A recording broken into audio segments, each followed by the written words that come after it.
出嚟！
精準咯。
Imagine being able to build anything just by thinking about it.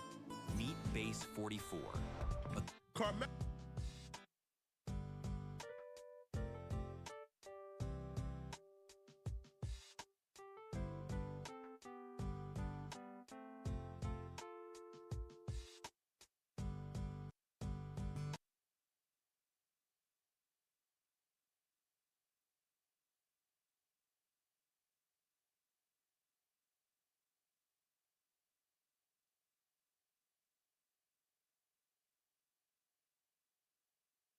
Carmelo Anthony is cooked, bro. Them white folks about to fry him, man.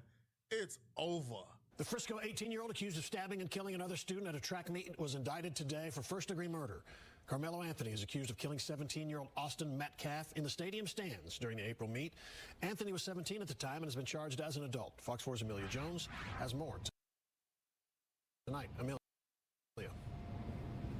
Steve, the indictment is the natural next step in any criminal case, and it paves the way for the case to move closer to a potential trial. The Collin County DA's office and Carmelo Anthony's defense attorney released video statements about the indictment. Both shared that they will be ready to present their case in court when the time comes. Tuesday, a Collin County grand jury indicted 18-year-old Carmelo Anthony for first-degree murder. Before we get this video started, if you want to learn how I made $142,000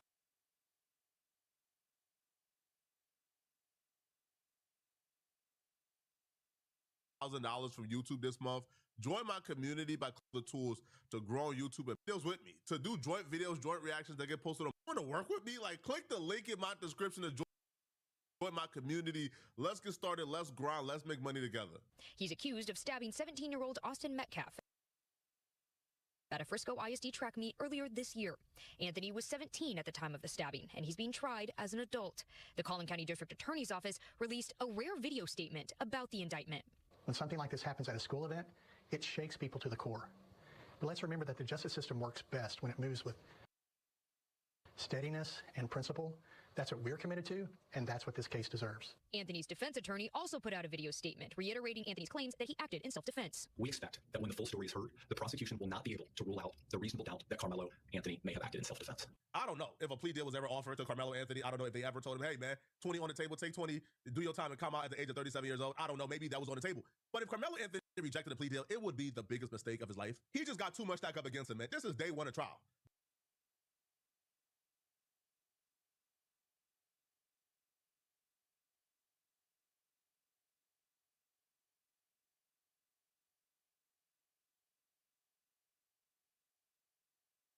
Day one, and they already on some nonsense, bruh. Now, jury selection took place. They promised this man a jury of his peers. And guess how many black folks is on the jury? Hello, everybody. I'm Heather Hayes. And I'm Steve Eager. Within the last hour, a jury has been chosen to decide the closely watched murder trial of Carmelo Anthony. More than 500 people were on the list of potential jurors, but the jury will not include anyone who is black, despite this case being racially charged. Fox 4's Alex Boyer joining us now. Alex. Hey guys, good evening. That's right. And I can tell you that a court spokesperson confirmed that there are indeed no black jurors on this panel. And I can tell you that before this jury panel was seated, the defense objected to 3 black women being struck by the prosecution. Now, the prosecution contended that it was due to the fact that the women were educators, noting that this incident happened at a school function with young students. The defense then pointed out that those were 3 of those were 100% of the available black jurors in what's called the strike zone, adding that the state struck all 3. If the case is so open and shut, why not just give him a fair shot? Why not give him some black jurors? Give him a jury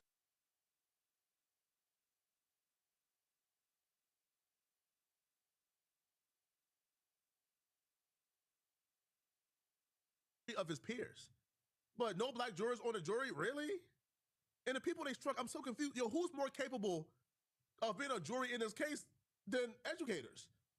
Than people like who understand like the school dynamics, understand what's going on. They understand the full context of what both Carmelo Anthony and Austin Metcalf will be going through. The judge went out and reviewed their questionnaires and came back and said that the defense's challenge to the 3 jurors being dismissed was denied. The judge said the court found that the state had non-racial means to strike the jurors. Now, background, Carmelo Anthony, 17 at the time, is accused of fatally stabbing 17-year-old Austin Metcalf last year at a Frisco ISD track meet. Anthony was reportedly sitting under a tent for a school that he did not attend. Witnesses say the two got into an argument and Anthony stabbed Metcalf in the chest. Metcalf died in his twin brother's arms. Police said that Anthony told them he acted in self-defense. Now, this case has become racially charged, fueled in large part by online speculation, rumors, and misinformation. On Wednesday, attorneys for both sides got an hour and 45 minutes to question the reduced poll of these potential jurors. They were questioned on their views on a variety of topics, including race, how they felt about serving on this case, and if they would hold it against the defendant if he chose not to testify on his own behalf. The defense also tried to gauge if the potential jurors would be uncomfortable giving Anthony a lower sentence if there is a guilty verdict. We don't want it this way, but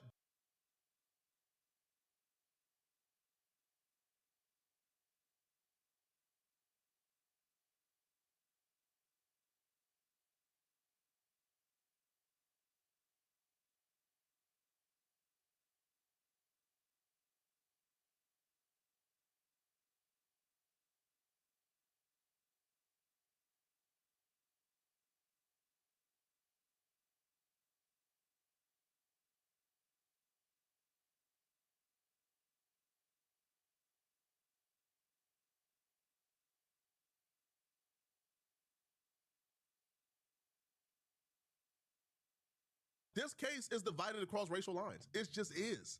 And if race didn't matter, the prosecutors wouldn't be asking their opinions on certain racial issues during the jury selection. Of course it is.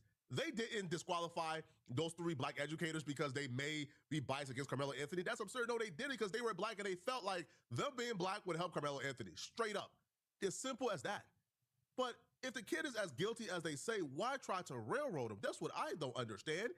And they even put in that like disclaimer, oh, there may be some other minority. Man, listen, man, ain't no minority like a black person. I'm just right. No minority rides with black people like black people rise with black people.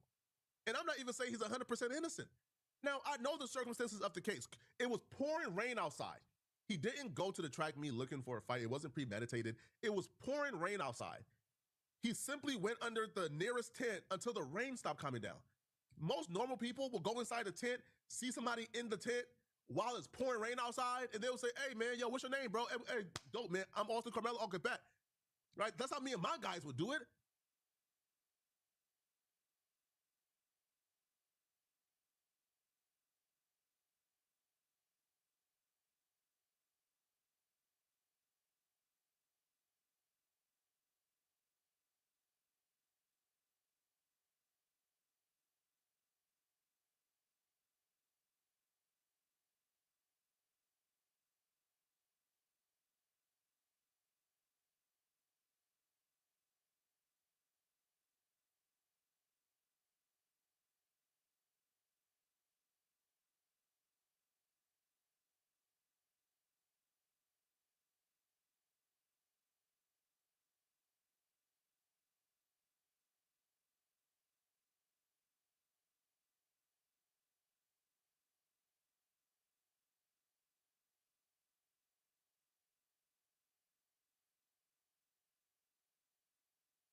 Yo, I see like a kid under the tent while it's pouring rain outside. I'm not kicking the kid out in the rain. Like, that's crazy. I don't think this case is as clear cut as it is. If it was clear cut, we wouldn't see the maneuvers they're maneuvering right now, bruh, right, to railroad this kid. It's just not as clear cut, man.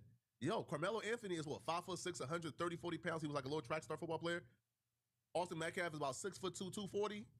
The kid might, yo, my life is in danger. Yo, this dude put his hands on me. Now, I gave him several warnings. Hey, don't touch me. Hey, don't touch me. Hey, don't put your hands on me. Several times. And the dude put his hands on Carmelo Anthony. The kid might have felt like, bruh, I can't do nothing with no 6'2", 240-pound linebacker. I'm 5'6", 130. What you expect me to do to defend myself? I gotta use a weapon. Now, it's one thing if he had a gun. That's one thing. But a knife, you can't really say he aimed to kill the person. He swung it to get him off him. Who knows? Now, this high-profile case continues to draw supporters and spectators to the Collin County Courthouse. We saw another group of folks demonstrating at the entrance of the courthouse this afternoon. We expect that to continue throughout the trial, which the judge hopes to have wrapped up by the end of next week. And I can tell you that 19-year-old Carmelo Anthony was in court today for the proceedings. He was wearing a suit with a tie and a purple shirt, which is also the color many of his supporters have been wearing. He did take some notes during the proceedings. I can also tell you that there does appear to be some minorities on this jury panel. Again, however, none of them are African-American. Opening statements begin tomorrow at 9 a.m. Now, apparently the demographic in their county is like 0.2% black, like 16% Indian, 20% Hispanic, 50-something% white. So the minorities that are included more than likely are probably Hispanic and Indian. And with a black man being on trial, that might as well be white. Hey, man, listen, bro. And that applies to Hispanics too. Yo, if a Hispanic man is on trial and you say he's represented because there's a black guy on the panel, he gonna tell you, you might as well bring an all-white panel, bro, because that's no representation. I'm a Hispanic guy. I'm a Mexican man. What would an Indian guy or a black guy being on this jury box means for me? Absolutely nothing at all, right? They're not more prone to vote not guilty. No, they don't know me, right? You have to have representation. Now, here's the thing, okay? I heard Megyn Kelly and a bunch of these people speak on this situation. And you could tell from their tone, this is personal form. This is personal, bruh. Personal. You know, they're damn near celebrating the fact that there's no black people on the jury because according to like Megyn Kelly, right, if there were black people on this jury, it would be another OJ situation. The particular jurisdiction where this is going to be held, Collin County, 2024 election results, interestingly, went 54% for Trump, 43% for Harris. It's 54% white. It's 0.7% black, 16% Hispanic or Latino, 18% Indian, it says. I don't know if they mean Asian or American, but it's predominantly white. And so, you know, you're probably going to have a jury that reflects that general makeup.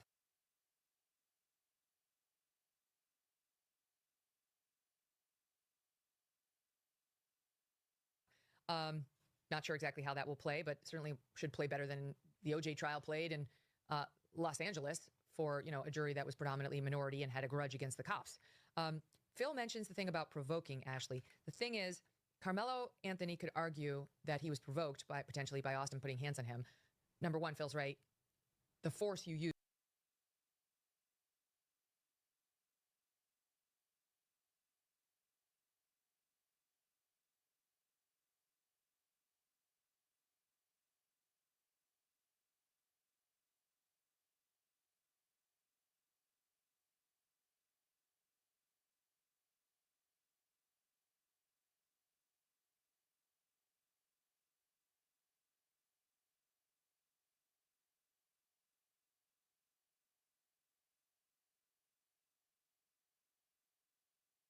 after somebody lays hands on you cannot be disproportionate.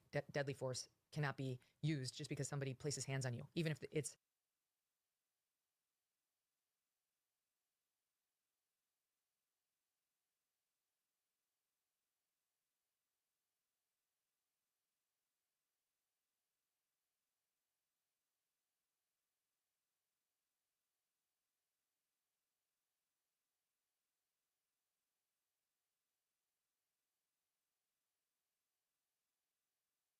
a push or a shove or like a try to. Tell Monday what you need. We're creating an agent and naming him Tony. Now let's give him context. I'm giving Pushing you out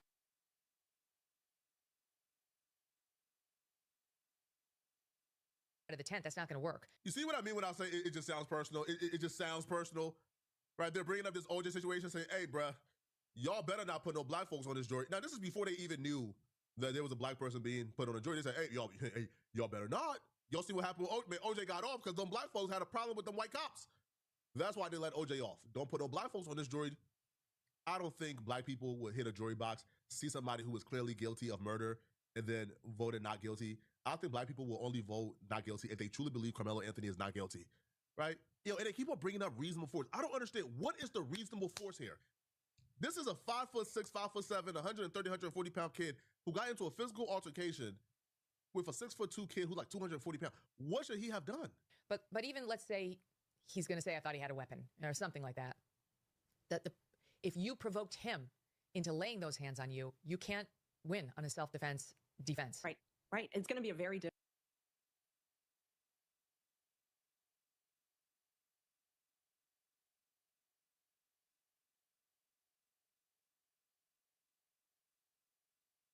Difficult case for the defense. I think we have a little bit of a hint as to what they're going to argue in some of the statements. He hasn't made a lot of statements, but the defense lawyer did make a statement that I've looked at a couple times. He said something about the state's not going to be able to disprove beyond a reasonable doubt that this was self-defense. So I think even he has recognized that this isn't what we would call a perfect self-defense. It's a very messy self-defense, but I think he's going to put it up anyway. And honestly, I don't think he has a lot of other options other than for him to, present this to the prosecution and plea for mercy, which is what he should have done because he murdered this kid. I mean, he definitely murdered this poor child who should be graduating high school and getting ready to go off to college, should be enjoying his last summer before college. And instead his parents are mourning his loss. I mean, it is murder. And I don't think a jury is going to cut him any sympathy. The fact that he walked up to this tent where, you got to think about the situation. It's a track meet where there's lots of different tents. Everybody is there under their own school's tent. We look at it through a race lens, but these are events where you don't really go up to, your opponent and go and hang out with them. Like you don't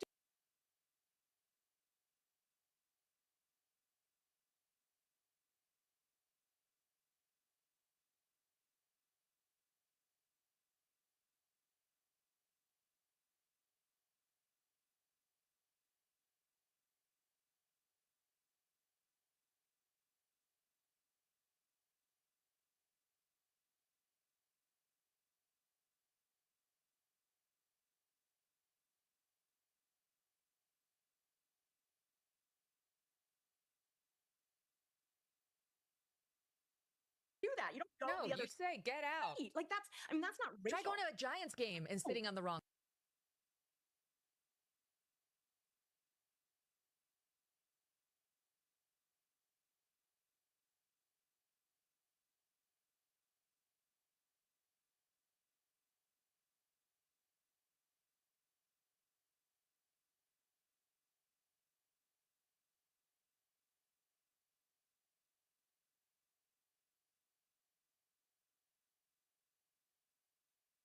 This happens at every sporting event. Yes, that's exactly what I'm thinking. It's like you're going in the locker room of your opponent and being like, hey, let's hang out. What do you expect? And so, if this guy laid hands on him, laying hands on him does not mean that this kid was in reasonable fear of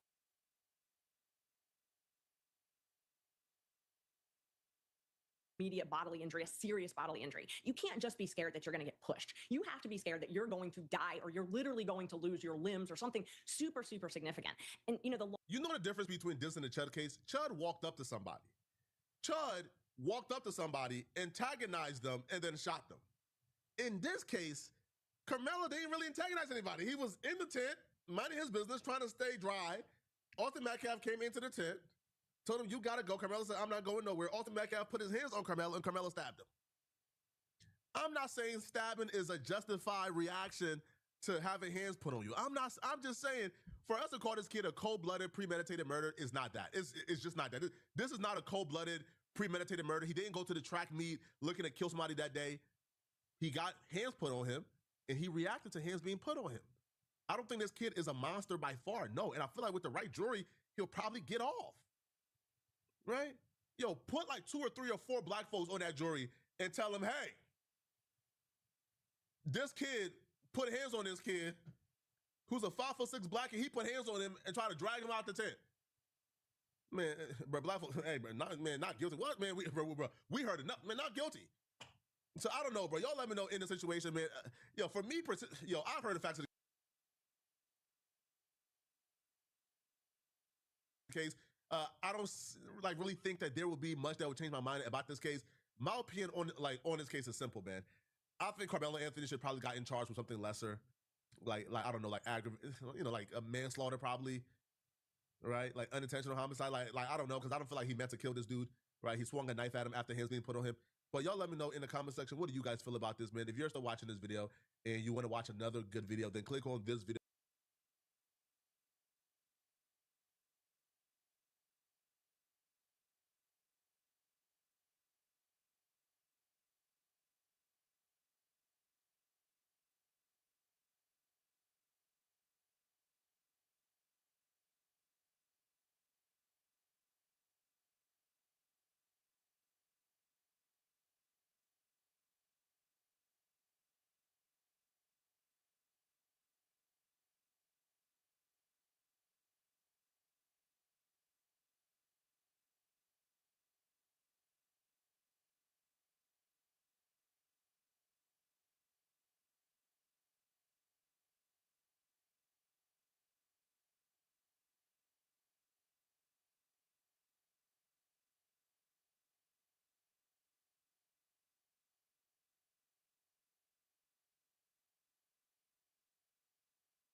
Morning with this tightness in my chest, and I finally had the realization that I don't have anything. I don't own anything. I haven't made anything. I spent the last 10 years of my life trying to build some sort of career. What I went to school for, I managed to find a job in it, 2 jobs before I even graduated. Then I learned really quickly that it wasn't exactly what I wanted. And when the pandemic came, I tried again, and I was successful. I managed to find work in nonprofit, and to the point where I found a manager position. I did exactly what I wanted to do. I reached that goal. And even then, even though the environment was a bit better, the coworkers were a bit better, most of them, there were still these little things that I found in my work environment. I had left my previous career field because of the workload. Nonprofit is notorious for having a large workload. There were so many projects that needed to get done. There was always something else I could have gotten done. Even one of my previous positions, loved my coworkers, loved my bosses, but it's like, before I was supposed to leave, one of them was just like, oh, well, can you do this? Could you also do this? Like, it's just like basically trying to squeeze more work out of me, which I did not appreciate. And no offense to them, they were great to me. It's just like, if this is what nonprofit is, I can't do anymore. On top of like being more aware of my ADHD, I can't take a lot up here. There's only a certain number of things I can do at once. I don't think it's normal to multitask. For me, it's specifically,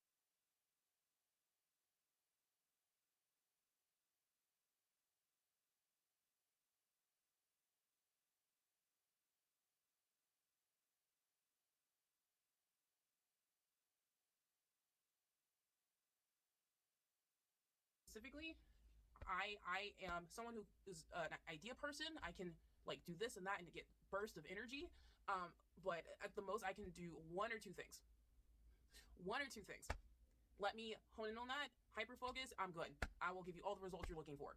To my last mission, going from web design to social media, this is not a job for one person. And even if it was, I was not getting paid enough for it. I moved to Las Vegas while I was working remotely. That was all planned for me to become a dancer, become a circus performer, to become an artist. It all came to a head when I left my last position, and I hadn't had any circus work yet. I had to realize, oh shit, I'm really starting over again. Like, I don't know why it took so long to hit me, but it finally did. I realize I'm really at rock bottom again. I feel like I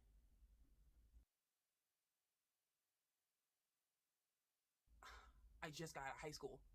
I hadn't felt that in so long because I spent 5 years building a reputation, building a skill set, and to see now that it's absolutely useless. And I know some people say, well, you can translate things on your resume. Not with this, not with being a circus performer.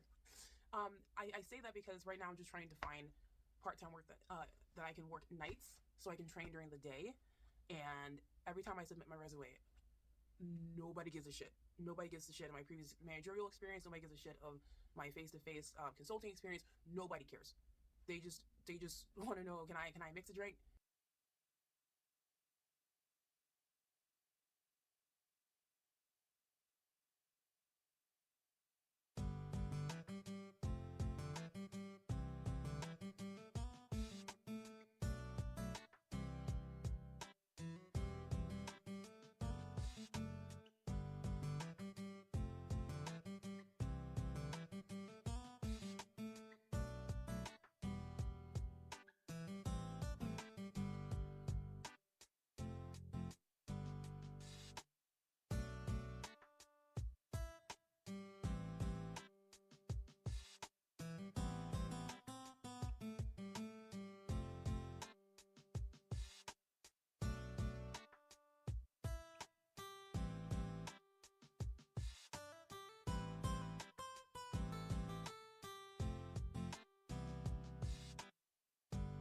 Do I look hot while I mix a drink? Like, can I name a list of 5 different liqueurs? So from going something where I maybe took pride and spent a lot of time of being very high level, being big brain, to getting rejected from retail jobs.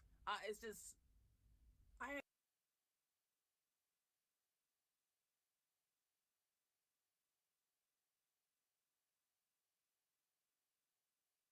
had been applying for jobs at Lululemon. There's a video where I went to an interview. I don't know what the fuck they're looking for. Like, all I have to go on is my previous work, which was face to face, dealing with communities, dealing with people, and both times didn't get a second interview. I don't get it. Maybe it's just like a culture fit. Maybe it's because I don't come off as someone who's like, my name is, like, I don't understand what they want. I've had friends tell me, oh wow, that's so brave, I'm so proud of you. And now I see why.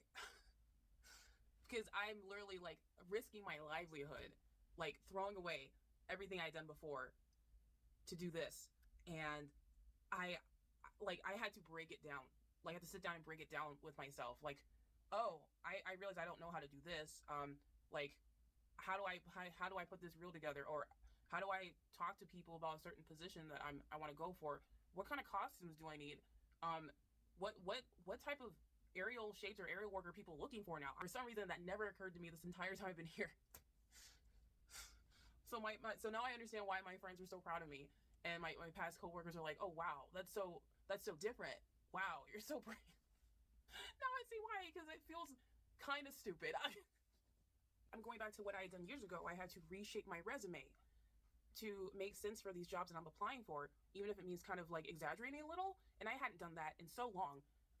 Just trying to not make something up, but just try to present something a little differently to where they can take you seriously. That never crossed my mind that I would have to do that again. And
the work itself, the work that I'm looking for to supplement me while I train, like I've delivered pizzas. I've worked retail. Like I actually don't have a problem with these type of jobs. It does kind of feel like I'm having to, I don't know, like dumb myself down a bit. I don't mean that to offend anyone who works these type of jobs. It's just different. It's just very weird. I'm just not used to being in this position. But at the same time, what do I have to show for it? I'm not comfortable middle class. I've had run-ins with like 2 different circus performers. One guy I was on a date with, and the other had come back from Budapest, and they both were just like, "Why are you doing that? Why are you going backwards?" Because usually when you pursue a circus career, you work it for how many years, and then you retire. You become a coach. You go back to school. Me, I'm leaving my stable W-2 work to pursue something that's potentially going to have me in a position to where I'm working for myself, kind of busting my ass to get people to notice me. And so they were just like, why? Like, the only way to describe it, yeah, they pretty much said I was going backwards. But even while I was working remote, I wasn't any happier. I still found ways to isolate myself.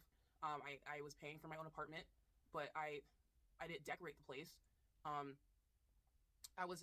had gone through a period of depression. I pretty much like boosted up like this short-term job I had at a country club, and I did chat GBT a little just to say I had like some experience in being a bar back, and another job I had that kind of counts as performing, and I made another one that's my dancer resume, like places I've trained, and it just feels. I'm glad I have things to put down, but it feels so bare. It feels so bare, and it kind of puts me in a vulnerable position. I feel very vulnerable right now at my age, just trying to build again. It's not a good feeling, but ultimately this is what I wanted. This is what I wanted. I'm at a phase where people are turning me down, rejecting me, not even just for like the side income, nighttime work, even for circus stuff. Just kind of getting looked over, never hearing back, and it really sucks. And I'm also seeing people younger than me surpassing me, and of course they already had an idea of what they were doing, but it's a little intimidating when people younger than me are doing better in this thing that I decided to do. Even the 3 years I've lived here, yes, I've done aerial, but I probably didn't hone in on skill building as much as I could. More of just like discovery, exploration of my own body, but not the stuff that counts to get me work. So after 3 years, I'm still at a point where I'm just like, okay, so where do I start now? Like that disconnect. Reshaping my understanding of coming into a completely different field that doesn't involve the SMART method. It's literally just a video showing what you got, and I'm still not confident in that. I'm still looking for a job, and I'm hoping before 2 weeks from the end of this month I'll have one. I've applied for EBT, no shame, and I'm probably gonna go back into my unemployment account and finish it. I never finished it because it just seems really tedious and slow, which I'm pretty sure is on purpose. But I'm trying to use what's available to me right now to keep me afloat until I can find something steady. I've even gone to the VA. I have an appointment with them on the 21st just to see what they can help me with. So I'm just at a really isolating time in my life, and I know mindset is everything. So I'm hoping things shift for the better. But at the same time, I can't put all my eggs in one basket and put all my hope in how external factors turn out for me. I have to find a way to be content regardless. Welcome to the Google Career Certificate focused on cybersecurity. Throughout this program, you'll gain hands-on practice with detecting and responding to attacks, protecting networks, and writing code to automate tasks. The Google Cybersecurity Certificate teaches you how to use the Linux operating system, program with Python, how to recognize different attacks. I had no IT background, and here I am now working full-time as a security analyst. I get to do this every day, and I love what I do.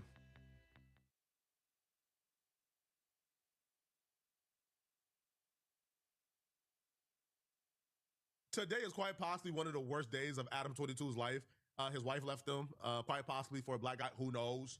But how he found out was even more shocking. How the world found out was even more shocking. Before we get this video started, if you want to learn how I made $142,000 from YouTube this month, join my community by clicking the link in the description. That's where I give you guys all the tools to grow on YouTube and make money, as well as offer you guys the opportunity to make videos with me, to do joint videos, joint reactions that get posted on both our channels. I also promote your videos on my social media pages.